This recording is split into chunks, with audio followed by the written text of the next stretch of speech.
I see a lot of people are out enjoying the weather today.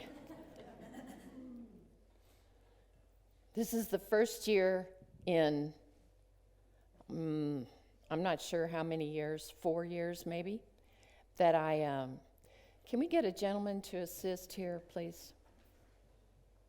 Thank you.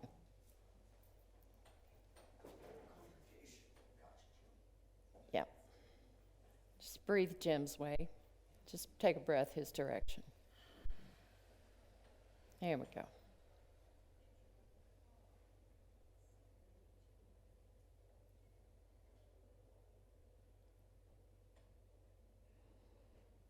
Keep breathing. I'm going to have you breathe a lot during this service, and I just want to ask you to be aware of your breathing all the way through.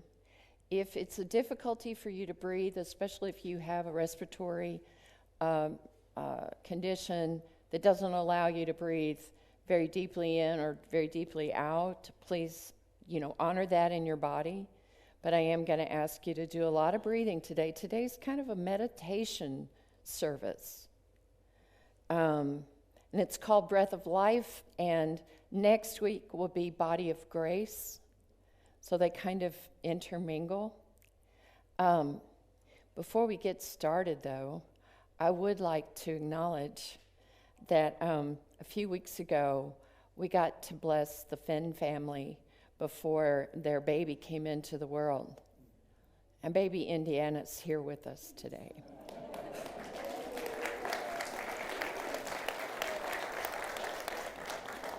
So I wasn't expecting you to stand up because sit down. I've had kids and hi. Hi. We're so tired. Look at him.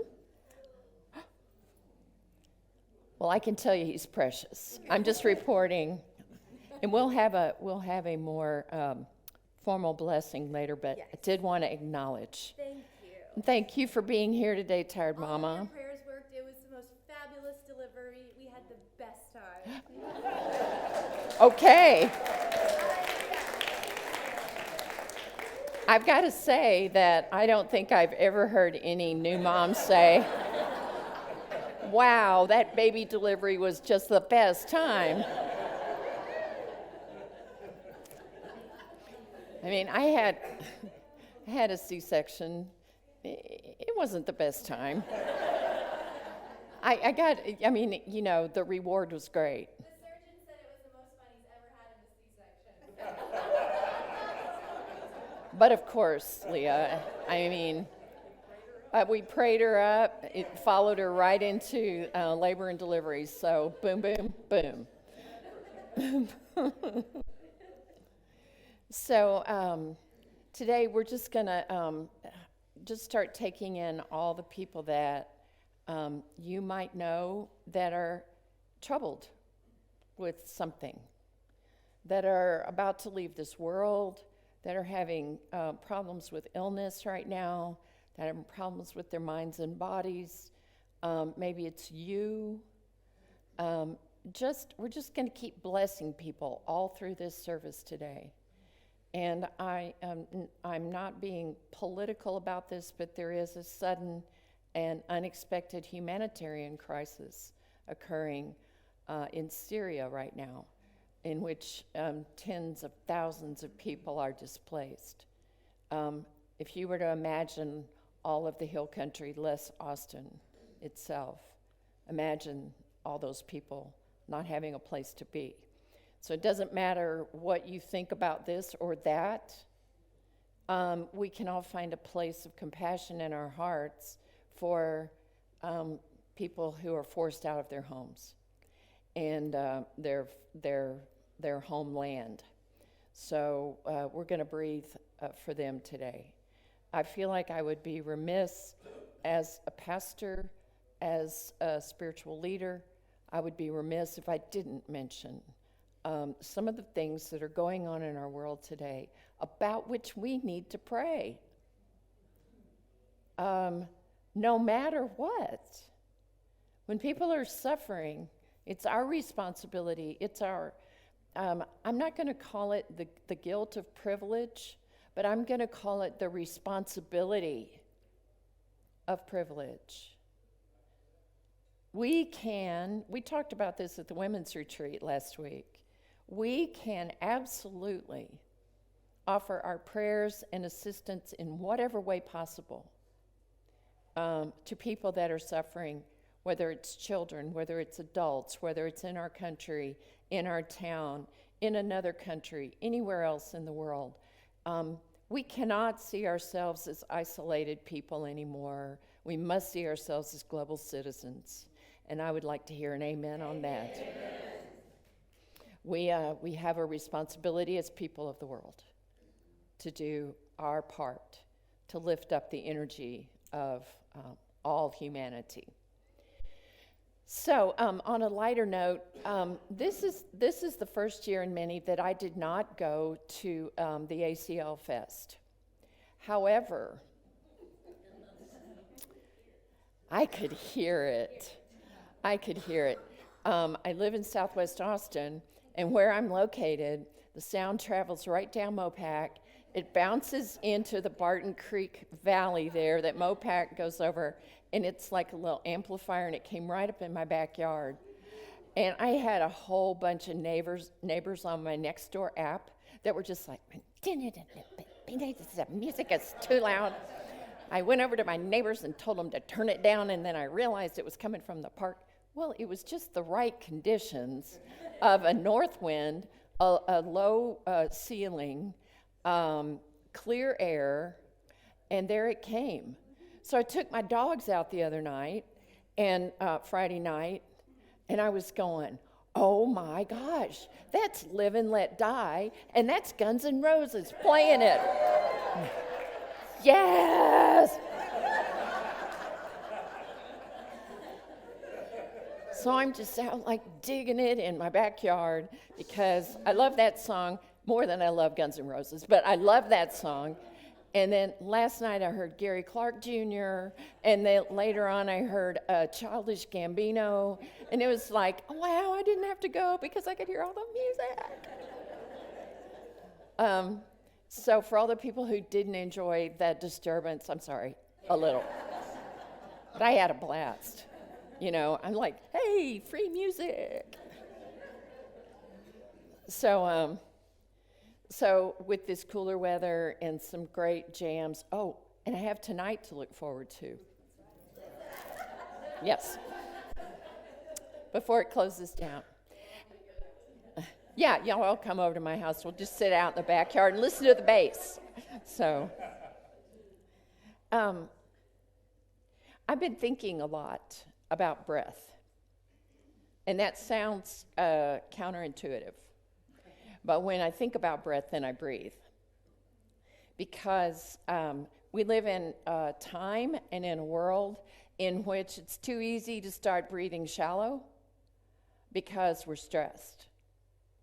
Everything from traffic to my neighbors who didn't like the music to stresses in our own lives.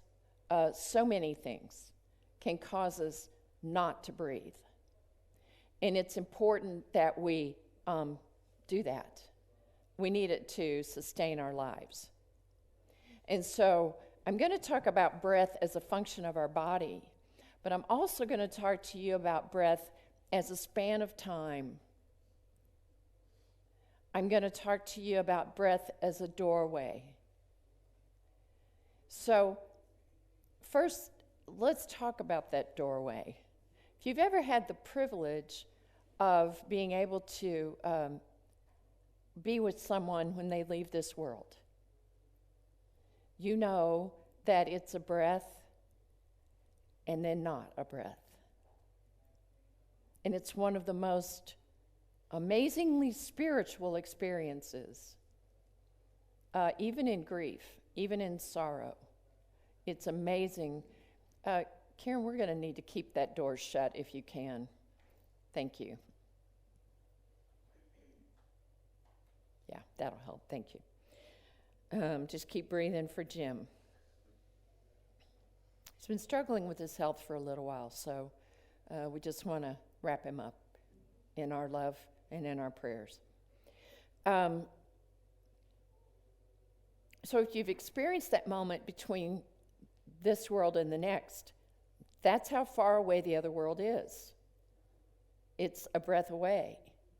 It's thinner than a veil we can see. And if you've ever experienced an amazing meditation, in one breath you can go from a full awareness of this time and place and body, and then you're somewhere else. I know the other night when Jan played her bowls for us, many of us were transported to somewhere else by the vibrations of the universe in those bowls. So you can also notice that when you are fully engaged, when you're in what psychologists call the flow, you'll notice that your breathing is even and regular, and time begins to lose its relevance. You know, when something passes very quickly. The other night when we had our Sufi friends here, and I wrote about this in the newsletter, when we had our Sufi friends here and we danced with them, we had to kind of breathe through our self-consciousness of chanting words we weren't familiar with, those of us who are not in the Sufi practice. But once we got it and got our bodies engaged, we worked up not a sweat, I wouldn't say it was, we had our heart rates up and we were breathing. And do you know that when you're really breathing and you haven't been breathing, you might get a little lightheaded? That's a good sign. Sit down so you don't fall down. But it was a beautiful thing to lose ourselves in breath and movement and chant so that we had a glimpse of that ecstasy of being fully in spirit. And I use that word ecstasy on purpose because when we're in that place where we're totally united with the one that is the one, then we are lifted. We're transcendent people. Now, we can't necessarily sustain that all the time, but we can try. We can try with our breath. You know, this is totally unscientific, but just roll with me here. We still have this little part of our brain back here, our limbic brain. Some people like to call it the lizard brain. It's our most basic instinct. And it's from the limbic brain that we have the fight or flight urge. And what happens with that is our adrenaline kicks in, our heart starts racing, and we stop breathing. And that happens now because of stressors. We are not being pursued by large cats. We are not in danger of losing our lives, and we still have that flight response or that fight response. And so one of the things that I've been working on is when I feel that limbic thing kick in, is to take one of those breaths. And I can tell you that it goes away in about 3 breaths. 3 breaths will take you out of that and back into yourself. Because it's hard on our bodies, it's hard on our souls to stay there. We just cannot. We're not built for that anymore. So I want to share with you some words also. I looked up references to breath in the Bible. There were too many to list. And so especially in the Hebrew Bible, the books of the law and the prophets, the books of poetry and praise, there are dozens of references to breath as a gift given to us and taken away from us by God. Dozens of references. But I also want to remind you that the languages of people, especially in the Middle East, and I'm referring specifically to Hebrew and Arabic, have a lot of sounds in their language that are exhalations. If you think about YHWH, which is the name of God, and say, if you were to say, I'm not going to say that word out of respect for our brothers and sisters who do not pronounce that name in the Jewish faith. But when you say that word, it is an ah and an eh. When we talk about the creation of Adam in the scripture, what's less important about how Adam was made, I'm pretty sure humans were not made from mud. Just have a hunch that that's not the way it happened. But when the breath of God breathed into this new human, the way the word was pronounced, to my understanding, was Adam.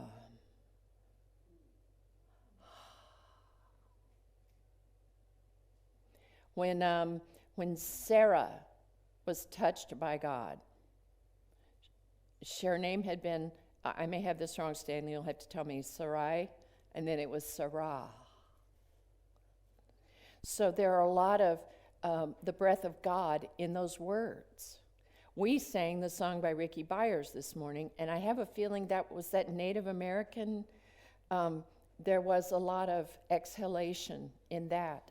Do you remember me telling you about the whales in Alaska? Every time they sounded, it is an exhalation for the whales, but when you're in that environment and you're hearing those exhalations over and over and over again, you can't help but breathe.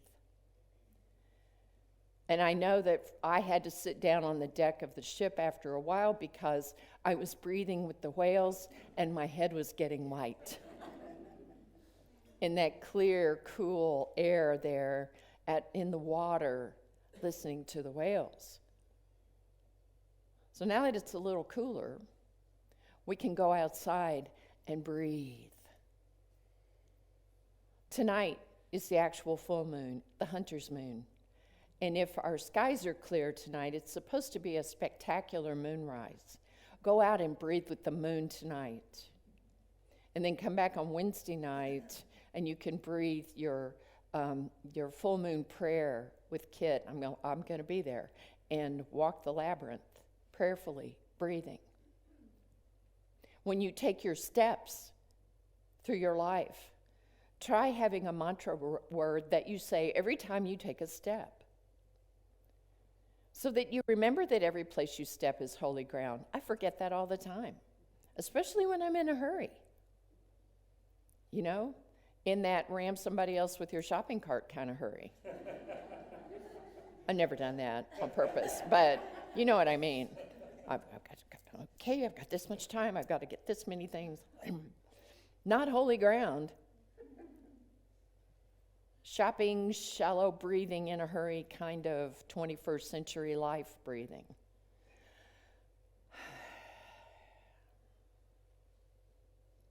One of the best places for us to find words about breathing are in the words of Rumi. There is a way of breathing that is a shame and a suffocation, and there's another way of expiring. A love breath that lets you open infinitely.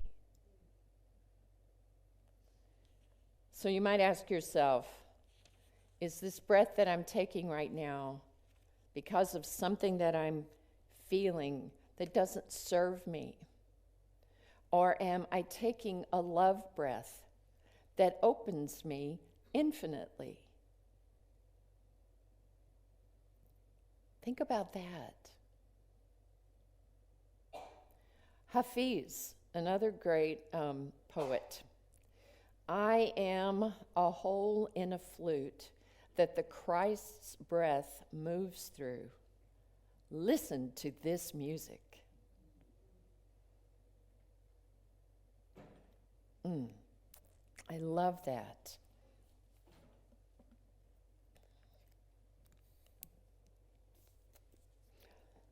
Wait, I have another. More Rumi. Breath is a doorway between realms. With life as short as a half-taken breath, don't plant anything but love. With life as short as a half-taken breath, don't plant anything but love. And did you notice your response to that was to go, ah.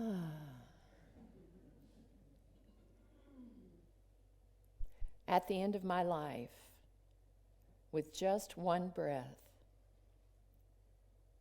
if you come, I'll sit up and sing. At the end of my life, with just one breath left, if you come, I'll sit up and sing. That's a story of breath, and that's a story of love. In 1, 2, 3, 4, 5, 6, 7, 8, 9, 10, 11, 12, 13, 14, 15, 16, 17, 18, 19 words. A story of life and love.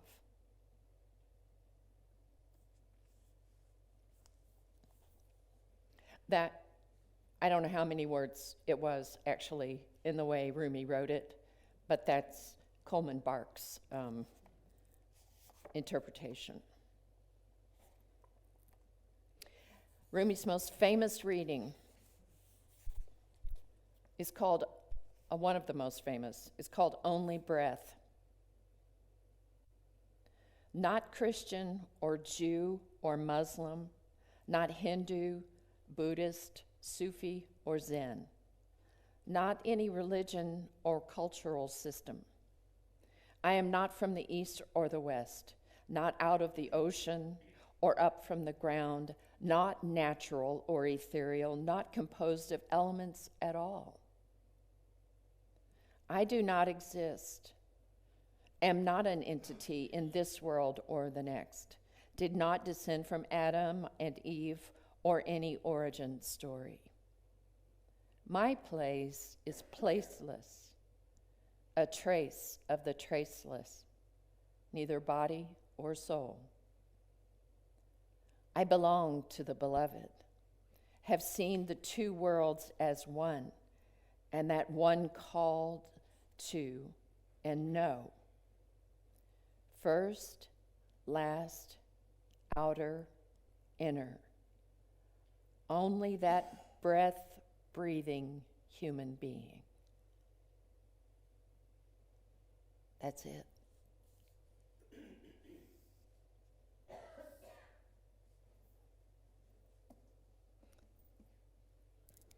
The great teachers say that in order to know our oneness, we have to know our nothingness. What if we could just let go for a few moments in our meditation, in a moment of just breath? If we could let go of all the stories about ourselves, what if we could let go of our DNA patterning? What if we could let go of gender and age and appearance and practice and wounds and everything that attaches us to things?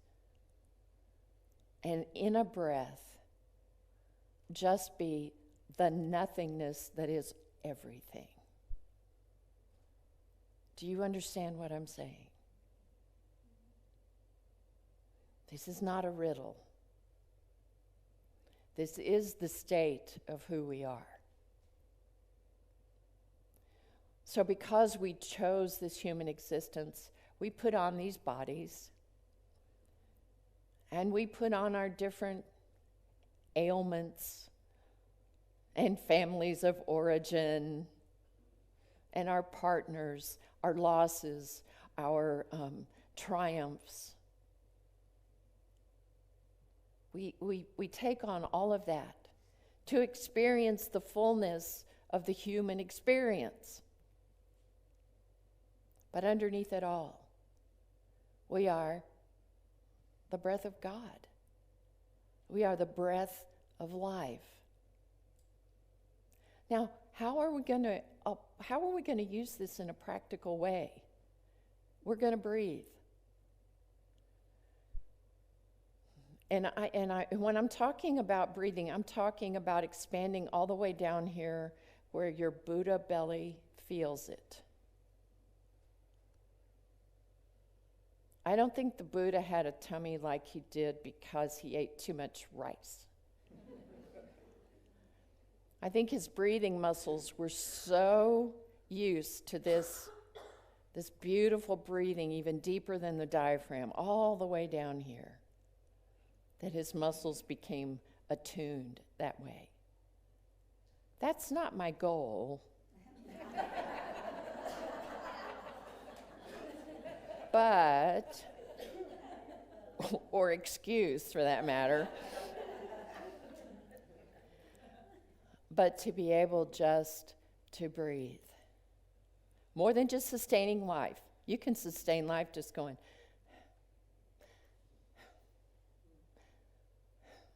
And breathe like a fish. Or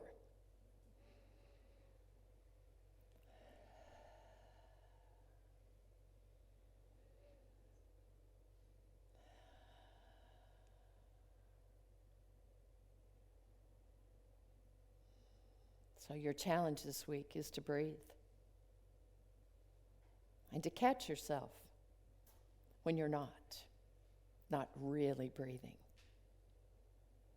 And so we're going to slip right into, and I think we'll do this silently today, we're going to slip into a quiet meditation.